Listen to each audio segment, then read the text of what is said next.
So I just got out of work. I've got a full day of getting ready so that we can boil tonight though. I've got to clean the sugar house. I got to try and plumb up the new hoods to it.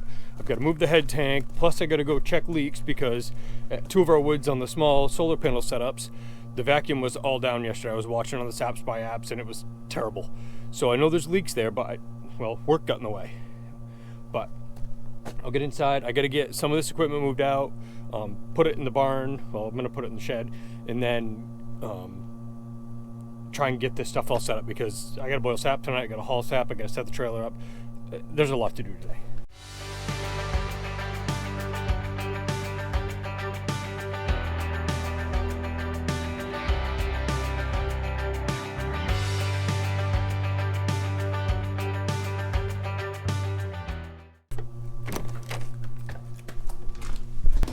All right, so this place is a disaster right now. I've got that evaporator that's for sale is there, that tank, my new tanks, a whole bunch of parts and pieces for fittings and tubing systems.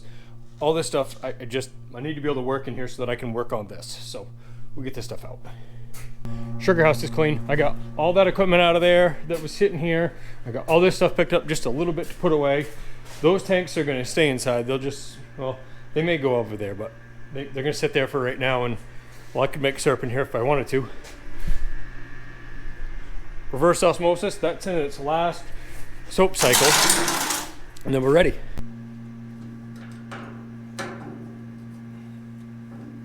All right, preheater's hooked up.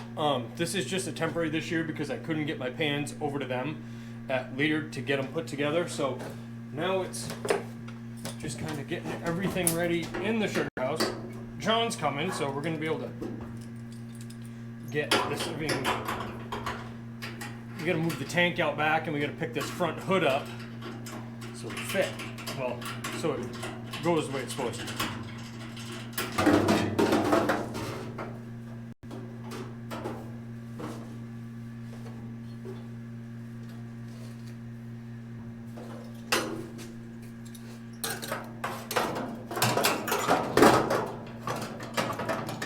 So I've got to move all this sight gauge because now this is where the sap came into the float box. Now it's got to come into the preheater though, but the preheater's got to be taller. Well, but now the tank has to be taller than the preheater. So all this has got to come up. So that means I have to pick that tank up out back too, which is going to be a little bit of a challenge. So and then sap will come in here. So it's got to be, tank's got to be about, well, it's not a lot higher, probably. I just got to replumb it, I think, is really what I've got to do.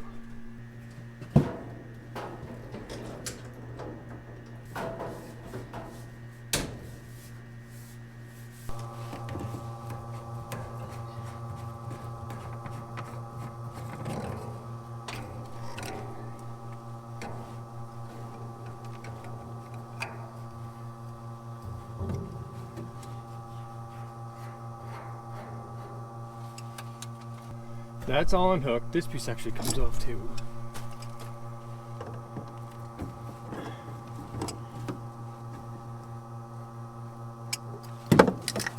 Alright, now I think I'm gonna have to cut this off here, pull it through, and then I can pick it up inside.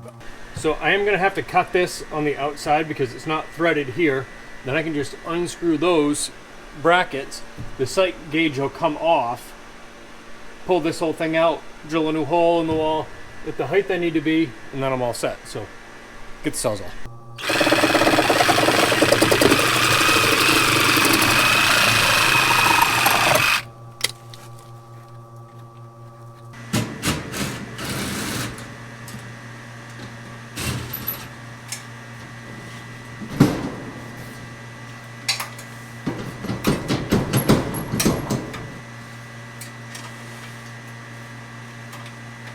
That's off. Now I gotta go outside and get that tank taken care of. The roof over the head tank is built on a hinge. That way I can get up there and clean it. But now with that tank picked up, it's not gonna be able to hinge. So I'm gonna have to take that off, and I think I'm just gonna end up laying something over it for the year because it's too late to rebuild this whole thing. And I wanna put a 200-gallon tank up there, so I think this is gonna be a next year project to really get this redone.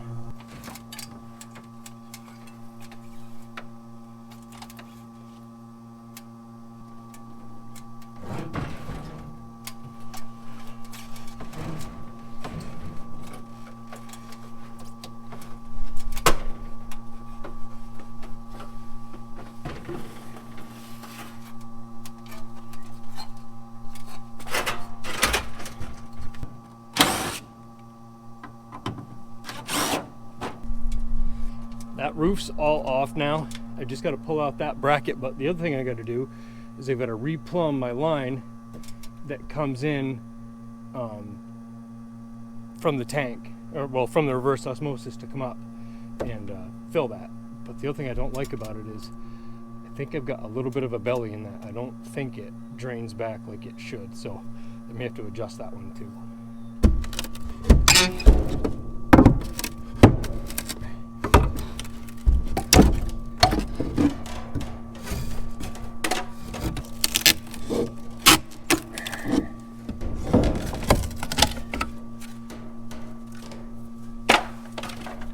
Yeah, the whole roof's off of this thing now, enough that it'll still look good from the road. You won't be able to tell what's really going on. Well, maybe the tank will be up a little bit, but now I've just got to cut that pipe off so that I can get it adjusted up and then get working on the rest of it, pick this tank up. Now, part of this, I got to figure out how much higher I need to be. 71 from the floor there. So I want to be at 82 and I was at 71, so 13 inches I need to come up from there. I think I got it figured out what I'm going to do. It's going to be a little bit Buxton this year, but that's all right. So cinder block with a 4-inch block on top of it, concrete block with a 4-inch block on top of it, plus a rough sawn 4x2. I think that'll be enough, and I'll put one in each corner, and this will run down. That's going to get me up right about 13 inches. So I better check. Maybe we're close. Yeah, that'll get me up to 13 inches that I'm looking for. So now it's just a matter of picking that tank up. Two of us working off one ladder wasn't working, so I built some staging here.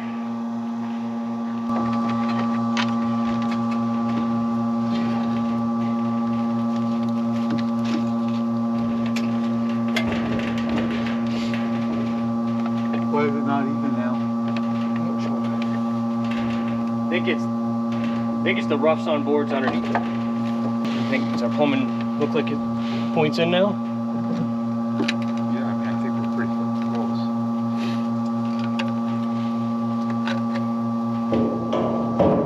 Yeah. We went up 13, right? That was our goal. We went up 13. That was the goal. Could be right there.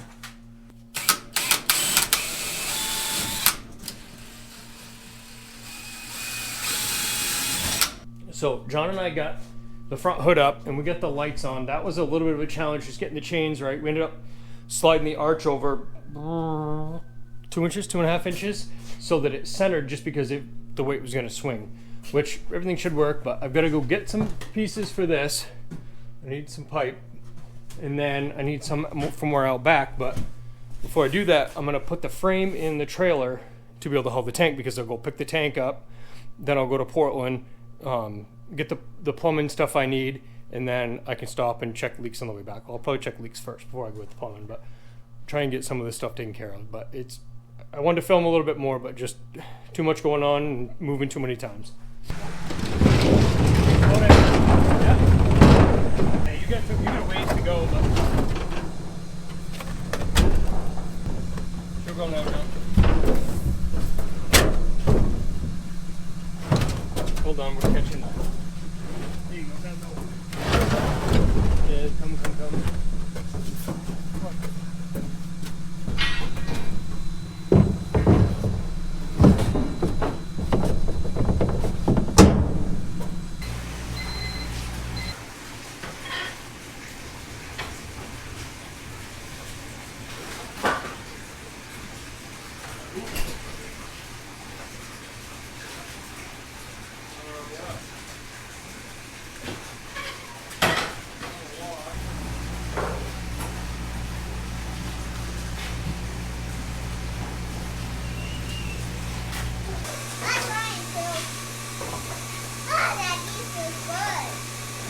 Oh, does it? Want me to get in there? Want me to get in there? No. It hasn't changed a bit, Jeff. It hasn't changed.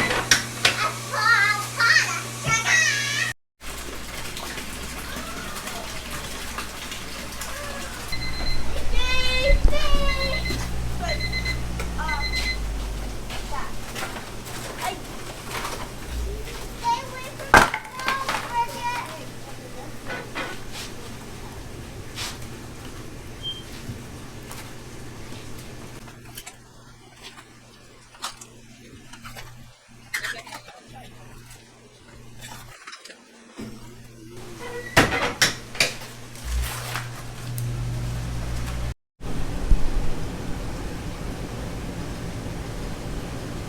Morning everyone. So first, right off, I'm going to apologize about the video. It was supposed to be, well, the first day of boiling and everything that went into that, hauling sap, everything. Well, then I had myself a day. So we made a bunch of syrup, but we had a whole bunch of problems. And I'll get into those, but first I got to get the canner going because I got to get the syrup heated up so that I can bottle it and then be able to make more syrup tonight. So I got to get this stuff going.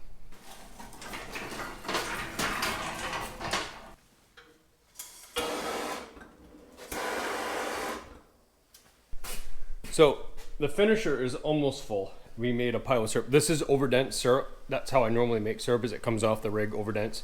Then I thin it down here. So I'm gonna start, I think, this morning. Oh, one more thing. I gotta get the RO started because, well, I'll get into that later too.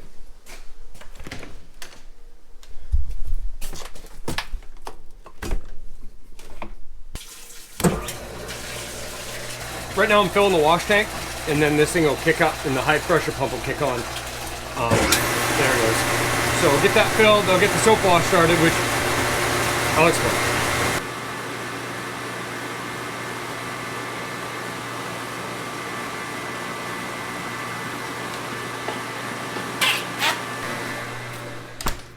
I started my day, I got home from work that morning. We had, I got home late because some stuff came up at work that I had to deal with. So I got home late, so it pushed everything off that I was working on. I got one of the guys that was supposed to be coming, handed up, his family had, I don't know, they had the flu, who knows what they had. So he couldn't come over, so I got someone else. But one of the things I had to do was raise my head tank to get the new hoods on. So I picked it up. But this was a project that had a roof over it that used to flap up so I could get in and scrub it, but I needed to go up 13 inches. So I was initially going to change all this out, put my new tank on that's going to be 195 gallons, but it's just a time thing. I just don't have the time right now. So I picked it up, but I had to move the plumbing too. So that took a while. I started by myself, then John got here, we got that picked up. Then I went inside and we started working on getting the new hoods up. The horsepower. All right, the new hoods. Here, let me turn the light on so we can see in there better. So, the hoods. Back one went on easy. Just sits right on the back pan. But the plumbing was a challenge because coming in from the tank, you can see this is where the feed for the evaporator came in before. I had to pick it up 13 inches, which meant moving the sight glass up. That wasn't a big deal. I was able to just take it, kind of cut it outside and move that as one piece, but then I had to plumb it into the hood because in the hood is the preheater. So these pipes right here fill up with sap, and the steam that comes off the rig heats the sap up, and then it comes down, drops into the float box, and then that adjusts the level. This one was easy to get on, not a big deal. It just sat on there, the plumbing, a little bit of a challenge, not bad. But the front one is hanging by chains. So John helped me with that. We got it hung up. But when we did, we realized that the way we were hanging it, it wasn't square. Well, it wasn't lined up with the evaporator. So what do we do with that? Well, let's move the evaporator over. I've got a pallet jack. So I went up, I got that, brought that down, slid it under. The pallet jack picked it up, and we were able to slide it over, set it down. We only moved it probably 2.5, 3 inches. So it wasn't a lot. No big deal. That's done. It's got lights in it in both the hoods, so I didn't have time to get an outlet in. Those are going to be hooked up on a switch so that they just come on. But right now it's just off an extension cord. No big deal. That works fine. Then I had to put a drain because there's drip channels that go around the inside that catch the condensate that comes off the hoods because you've got cold metal. The steam comes off it, it condenses, makes water, drips down, so it goes into channels. That way it doesn't just drip back in your pan because you don't want to make steam trying to get rid of it and then have it drop back down so you can keep evaporating it. That's just dumb. So I had to do that. Well, you got to plumb in the drip channels. So I didn't have a lot of time. The other day was a challenge anyway, so I did it with PVC. The level's not on there to make sure I'm level here. What happened is that as the hot water started going through this, it started drooping, which I probably should have known better to begin with. So it was drooping in the middle. So I took and put the level on it. We just wire tied it up with some 10-inch wire ties. That worked. Well, then it started drooping at the connections where it went in the pan. Well, at the connection where it goes into the hoods, it started drooping there. So we ended up having a MacGyver setup that held the level up, that held the pipe up, so that it would keep it there. Now, that was just a piece of it, you know, so made that work. But we were getting a ton of hot water coming off this thing. I bet 40 gallons of hot water condensate came out of this thing the other night, so it was a bunch. Now, normally I like to start boiling somewhere around 5 o'clock. That gets me in bed by 10 at the latest usually. Well, the other night, I didn't start until 7. And that was just, again, I wasn't ready. Too much going on, not enough time. So we get ready. I'm like, okay, Jeff's got the fire built inside. I'm like, okay, light this thing. Instantly, when I turn the blower on, I hear something not right. It's like, man, what is going on? So I look over and you can get in behind this thing just barely. I got a light here because it's not easy. So I get the light there. And there's the plumbing that goes in. So this one's for the air through the door. That one's through the grates on the bottom. And this one is for the air that goes into the overfire. What happened is when we moved this, it popped the hose off the air overfire.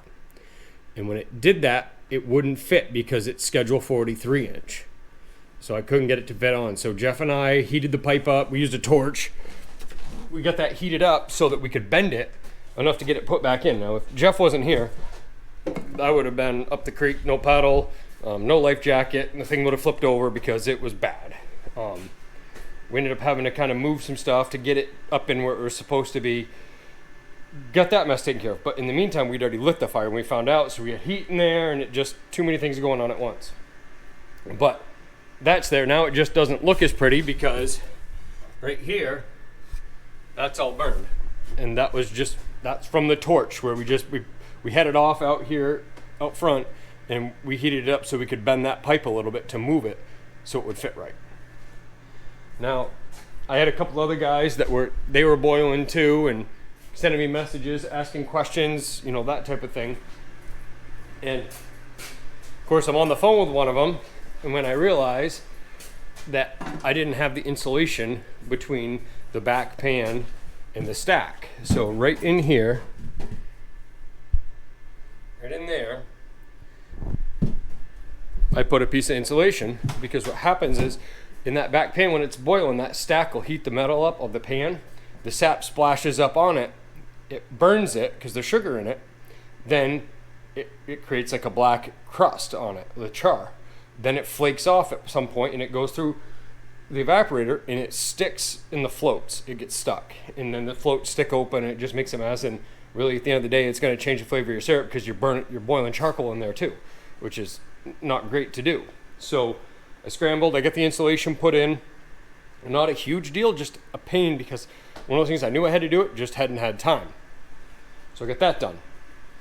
Then we're making a lot of steam. This thing, it's pretty unreal. I've got some video of when it was running, how this thing, the amount of steam coming out of this thing, that preheater, this thing's awesome. Well, it was awesome before. Now it's like really awesome, if that's a word, or a combination of words. But this thing was cranking. All of a sudden, Aaron yells, the two-legged boss, Aaron, yells, what happened now? We're making syrup, and I had the cover to the draw-off pail was still on, so we had syrup going all over the floor. That's why an auto draw saves you, because that caught that we were making syrup, otherwise it would have waited till the alarm went off at like 223 degrees. So did that, so we got that mess cleaned up.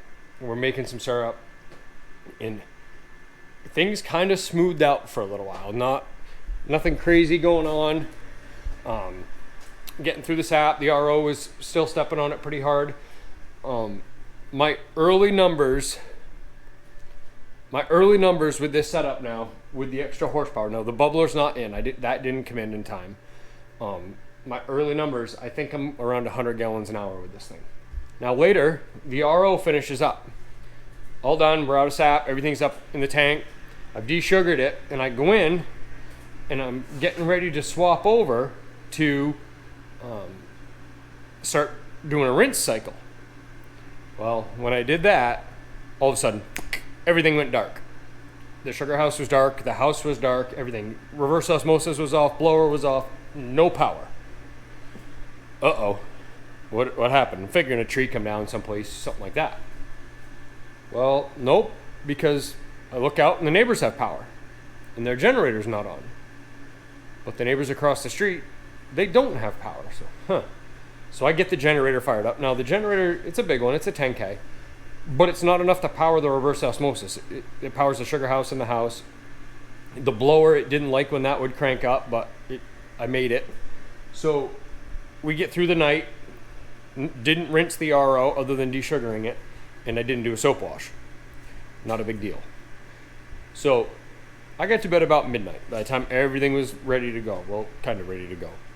But I got to bed about midnight. Well, then Central Main Power backs in. So I go out and help them. Well, I didn't help them, but I told them what had happened. Oh, okay. What I did is I tripped the transformer on the pole out front.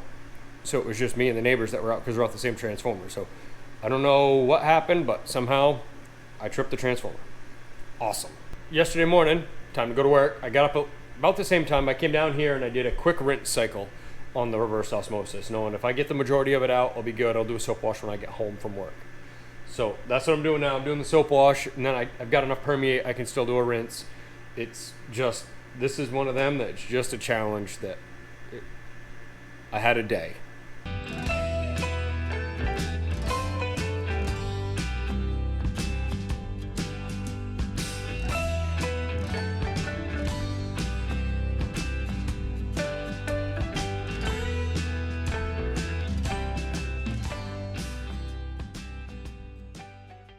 Reverse osmosis, just finished the soap wash cycle, so that's in its final rinse. So that'll be done here shortly. Still got a decent amount of permeate left. I did have another fiasco the other night where the power tripped.